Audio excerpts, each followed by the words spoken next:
Et oui, tu es au bon endroit. Aujourd'hui, on va parler bâton de randonnée.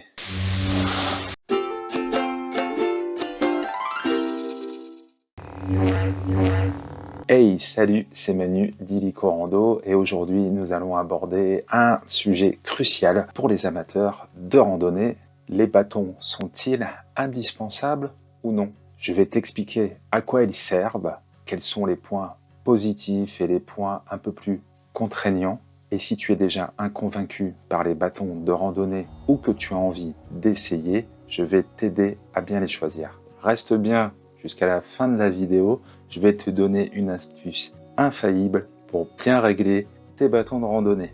Alors des bâtons, il y a différents types. On va trouver les bâtons de marche nordique, les bâtons de trail, les bâtons de randonnée qui nous concernent, le bâton unique, le bâton de pèlerin, également appelé bourdon, et le bâton de berger. Eh oui, il n'y a pas d'heure pour en manger du bâton de berger. Tout juste à Bridou. Je l'aurais pas faite celle-là. Bon, aurait été marrante. Bien entendu, je ne vais pas m'étendre sur tous les types de bâtons. On va s'occuper principalement des bâtons de randonnée. Des bâtons, parce qu'il y en a deux. Alors, les bâtons de marche, on en voit de plus en plus. Mais avant de vous lancer dans l'achat d'une paire, posez-vous les bonnes questions. En avez-vous vraiment besoin? Pour ma part, quand j'ai commencé la randonnée, enfant puis ado, les bâtons de randonnée classiques que l'on trouve aujourd'hui, eh bien, on en voyait rarement. On utilisait un bâton sur le bord du chemin qu'on taillait, qu'on décorait avec notre opinel et ça nous servait pour nous aider à la marche. D'ailleurs, à l'époque et encore aujourd'hui, on a tendance à dire que les bâtons, c'est pour les vieux. Il faudra quand même qu'on reparle de cette notion de vieux, car je connais plus d'un randonneur d'un certain âge qui vous mettrait la pile à vous les jeunes. Au final, les bâtons se sont démocratisés il y a très peu de temps. À l'époque où j'étais conseiller en matériel de randonnée de montagne, on avait très peu de modèles à disposition. Alors ce qu'il faut comprendre, c'est que l'utilité principale des bâtons, c'est d'acquérir une stabilité. Sur des sommets escarpés, des sentiers de randonnée accidentés, ils vont aider à tenir l'équilibre. Lorsque l'on marche avec un sac à dos chargé, notre équilibre est un peu plus précaire. Les muscles de ton dos, tes jambes et toutes les articulations subissent une pression constante. Et c'est là que les bâtons entrent en jeu. Ils t'aident à te redresser, à reporter une partie du poids sur le sol via tes bras, tes épaules. Ça atténue la pression exercée sur tes articulations et sur ton dos. Et ainsi, ça évite les douleurs, les blessures, les risques d'accident. Grâce au bâton de randonnée, tu étends tes points d'appui et tu soulages tout ton corps. Et crois-moi, c'est un aspect extrêmement positif, surtout si tu allonges et accentues la durée et la longueur de tes randonnées, de tes treks. En termes de sécurité, les bâtons, s'ils sont bien utilisés, et on en parlera plus tard, t'évitent les chutes. J'ai moi-même connu plusieurs situations où mes bâtons de marche m'ont empêché de chuter, voire de me blesser sérieusement. Lors de randonnées en terrain escarpé ou en terrain glissant, il peut arriver que l'on perde rapidement l'équilibre. Et dans ces instants critiques, attraper un bâton peut littéralement sauver la situation. Je ne sais pas ce qu'il serait arrivé sans mes bâtons, mais je pense qu'ils m'ont évité des accidents potentiels. J'ai d'ailleurs plié plusieurs fois des bâtons de randonnée. Pour moi, c'est un peu inconsommable. C'est une erreur, on en reparle plus tard. Bref, les bâtons peuvent vraiment te sauver la mise. Dans les pierriers, sur des sentiers en dévers et tout terrain accidenté, on a besoin d'avoir des appuis sûrs.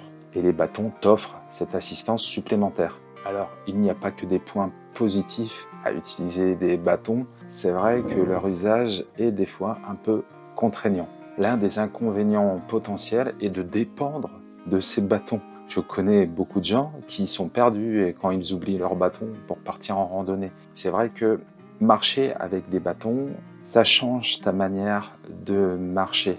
Et d'ailleurs, c'est pas inné de marcher avec des bâtons. Je peux donner une paire de bâtons de randonnée à un randonneur débutant, il saura très mal s'en débrouiller. On acquiert de l'expérience à force de les utiliser, mais à force de les utiliser, on ne sait plus trop marcher sans. C'est pour cela que je recommande toujours sur des petites balades, sur du plat, ne pas emmener les bâtons. On n'a pas besoin des bâtons tout le temps. Ne devenez pas dépendant de vos bâtons. Les bâtons sont là pour t'offrir un soutien supplémentaire et pas pour remplacer tes jambes. Un autre inconvénient, c'est leur encombrement. En effet, même s'ils sont pliables, rétractables, ils prennent quand même de la place. Et dans les transports en commun ou dans l'avion, c'est toujours assez compliqué de les transporter. Alors bien sûr, il existe des modèles qui sont vraiment très petits une fois qu'ils sont repliés, mais bon, ils se font rares et puis bon, c'est également un autre budget. Il faut savoir que les bâtons, ça peut t'embêter. En revanche, ces bâtons sont polyvalents et peuvent servir à plein de choses. Alors, si tu décides de faire du bivouac avec une tente qui n'a pas d'arceau et qui est maintenue par les bâtons de randonnée, tes bâtons seront d'un double usage. Et puis, ils sont encombrants puisque des fois, tu ne pourras pas les utiliser. Il y aura probablement des passages où tu n'auras pas envie car tu n'en sentiras pas le besoin, et d'autres passages où tu devras utiliser tes mains. Dans ce cas, tu devras enlever ton sac pour ranger les bâtons. Un autre avantage significatif des bâtons de randonnée est leur contribution à la gestion de ton allure. Ils vont t'aider à rythmer tes pas sur le plat. Dans les descentes, ils vont t'aider à moins solliciter tes talons, tes chevilles, tes genoux, en t'évitant ainsi une grande fatigue et de belles douleurs en fin de journée. Tu vas pouvoir les utiliser comme frein en mettant ta main sur le haut de ta poignée. Et dans les montées, tu pourras pousser sur les bâtons pour soulager tes membres inférieurs. Je compte d'ailleurs réaliser une vidéo sur l'utilisation des bâtons de randonnée dans différents types de terrains. Il n'est pas évident de savoir les manipuler immédiatement, notamment en termes de prise de main, de manipulation et de changement de position. Une fois que tu auras acquis de l'expérience, cela deviendra naturel et routinier, mais lors des premières utilisations, il peut y avoir un temps d'adaptation. Alors si tu ne veux pas manquer cette future vidéo, je t'invite à t'abonner, à actionner la cloche, et puis pendant que tu y es, tu peux partager cette vidéo auprès de tes amis sur tes réseaux sociaux. Je te remercie. Alors s'ils sont utiles en descente, les bâtons, ils sont également super utiles en montée. Les bâtons vont t'offrir un point d'ancrage supplémentaire. Tu vas vite voir en montée qu'utiliser activement tes bâtons va te soulager énormément. On dit que les bâtons supportent jusqu'à 20 voire même 30% de notre poids. Imagine donc dans les montées l'aide que les bâtons peuvent t'apporter. Et comme je te disais, les bâtons de randonnée peuvent rythmer ton pas lorsque tu marches sur du plat. Ils te permettent d'avoir une bonne posture et t'évitent d'avoir les mains qui gonflent ou avoir des fourmis au bout des doigts. Parlons maintenant de la structure des bâtons. On en trouvera principalement deux catégories, les monobrins et les multibrins. Les monobrins ne nous concernent pas. Ce sont des bâtons qui ne sont pas réglables et pas forcément adaptés pour la randonnée pédestre. Les multibrins auront l'avantage d'être réglables. Les bâtons télescopiques sont les chouchous des randonneurs les plus exigeants grâce à leur rapidité de réglage, de rangement. Sur les télescopiques, on trouvera deux types de serrage. Le serrage à vis et le serrage à clip. Le serrage à vis équipera plutôt les modèles d'entrée de gamme. Je dois bien avouer que c'est ce que j'utilise car comme je vous le disais jusqu'à maintenant, j'utilisais les bâtons un peu comme du consommable. Mais il faut bien avouer que le serrage à vis, c'est pas toujours top. Ça a tendance à se dévisser dans ta randonnée, surtout si tu utilises de manière très active tes bâtons. Passons maintenant au choix des matériaux. On en trouvera principalement deux, l'aluminium et le carbone. Les bâtons en carbone seront plus légers, certes, mais coûteront aussi beaucoup plus cher et auront tendance à être fragiles. Je dis bien auront tendance, car autour de moi, j'ai des amis qui ont des bâtons en carbone et ils les utilisent depuis de longues années sans les avoir cassés. A contrario, les bâtons en aluminium, eux, sont plus résistants et coûtent moins cher, mais ils sont également plus lourds. Alors, ils sont censés être plus résistants. Moi, c'est ce que j'utilise tout le temps et j'en ai plié quand même pas mal. Le critère de résistance rentrera en compte surtout si vous utilisez vos bâtons comme piquets de tente. Si vous avez une tente sans arceau, il faudra des bâtons de randonnée quand même assez résistants. Il y a d'autres éléments également à ne pas négliger sur un bâton, notamment les poignées. On en trouvera en plastique, en mousse, en liège. Les dragons qui ont leur importance et ça je vous en parlerai dans la prochaine vidéo consacrée au bâton. On oublie souvent cet élément mais il est très important dans un bâton. Les dragons vont t'aider à maintenir ta main et à transmettre ta force au bâton. Concernant les embouts et les pointes, là aussi, il faut y faire attention. Alors bon, la plupart sont en tungstène, mais depuis peu, il y a des chemins qui sont interdits aux bâtons de randonnée, enfin, pas aux bâtons à proprement parler, aux embouts métalliques. Donc, ils vous demandent de mettre des rubber tips, des embouts en caoutchouc au bout de vos bâtons. Ça ne va pas changer grand-chose à ta marche et c'est même plutôt une bonne chose. Tu n'as pas toujours besoin de planter ton bâton et d'abîmer les chemins. Donc, quand tu peux utiliser un embout en caoutchouc, fais-le. C'est comme pour tout. Pour les rondelles, tu en trouveras de tout type. Le plus important à retenir, c'est pour les randonnées hivernales, les randonnées dans la neige, il y aura des rondelles adaptées.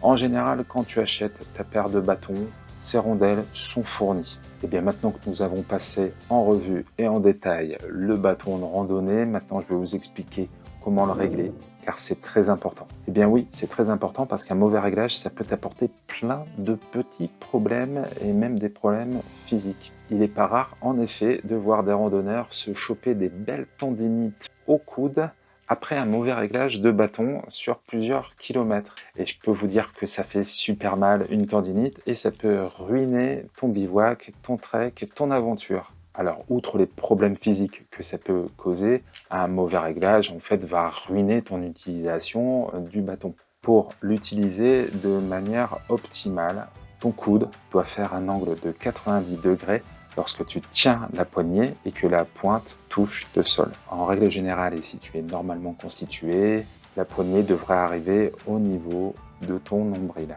Mais reste à la fin, je vais te donner une astuce vraiment géniale pour calculer la longueur exacte de ton bâton. Alors 90 degrés, c'est bien sur du plat. Mais il est important d'adapter la longueur de ton bâton par rapport au relief.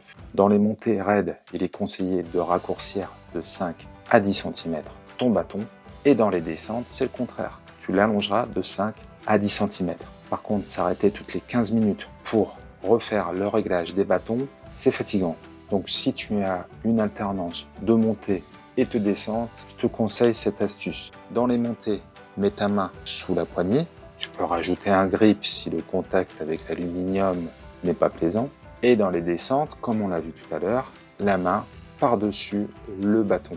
Et dans ces deux cas, que ce soit les montées, les descentes et sur tout terrain accidenté, évite de mettre les dragons.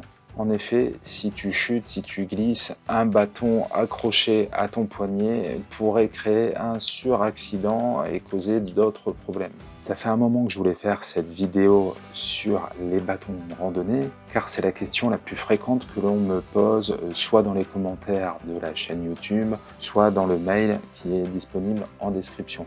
Beaucoup de gens me demandent si c'est vraiment indispensable de randonner avec des bâtons. Alors, je n'ai pas la réponse toute faite. Moi, je vais te donner mon ressenti, mon retour d'expérience, que de nombreux randonneurs partageront avec moi. Je pense que le problème des bâtons, c'est qu'une fois que tu commences, tu peux plus t'arrêter. Je vous ai dit que j'utilisais les bâtons un peu comme des consommables. C'est vraiment pas terrible ce que je dis, mais comme j'en ai cassé plein, je veux pas mettre beaucoup d'argent et j'achète de l'entrée de gamme qui, paf, se recasse. Bon, on s'en sort plus. Vous verrez dans les prochains bivouacs que j'ai complètement changé mon système de tente et je dis adieu aux arceaux. Bref, vous verrez ça plus tard. Donc je vais avoir besoin d'une paire de bâtons de randonnée fiables. Et moi, je suis très intéressé de savoir quel type de bâton de randonnée tu as. Si tu veux bien me mettre en commentaire la marque et la référence des bâtons de randonnée que tu utilises, ce serait super. Et alors maintenant, passons à l'astuce que je vous ai promis pour le réglage des bâtons. Bien en fait, c'est assez simple, c'est juste un calcul à faire. Tu prends ta taille en centimètres. Moi, je fais 1,86 m et tu multiplies cette taille par 0,68. Ça te donnera la taille idéale pour ton bâton de randonnée. Alors bien sûr, les bâtons sont gradués de 5 en 5 cm, donc tu ajusteras à la graduation au-dessus. Pour ma part, 186 que multiplie 0,68, ça fait 126,48. Je règle généralement mon bâton effectivement entre 125 et 130, donc c'est cohérent. Voilà pour aujourd'hui, on en a fini sur les points positifs et négatifs des bâtons. J'espère que tu y verras plus clair et que ça t'aura donné peut-être envie de randonner avec des bâtons, ou alors tu trouveras que c'est inutile. Ça peut arriver. Voilà, j'espère que tu en auras appris plein sur les bâtons. N'oublie pas de t'abonner, de mettre un pouce, d'activer la cloche, de partager à tes amis, et moi je te dis à la semaine prochaine pour une nouvelle vidéo. En attendant, prends soin de toi sur les chemins. Ciao!